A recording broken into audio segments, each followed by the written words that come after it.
ága, és ebben volt 9. illetve a 6. tavaly. Kanyamaszász újonc itt a VSR-ben, 24 éves. Hát sok tapasztalatot itt már nem fog gyűjteni. Az óra persze ketyeg tovább, ugye említette Barna, hogy itt nem meghatározott körszámot teljesítenek a versenyzők, hanem 44 perc plusz 1 kör, ennyi a penzum, és annak ellenére, hogy bent van a biztonsági autó, az óra ugyanolyan tempóval ketyeg, tehát csak a tempót lassították, az órát nem. De jó látni ezt az óriás kivetítőn a tömött lelátót.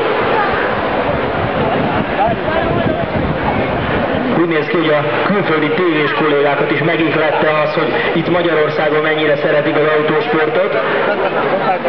Ezeket a képeket ugyanis, amiket önök látnak az óriás kivetítőn, világszerte, de főleg Európa szerte számtalan országban, több mint 50 országban lehet élőben látni.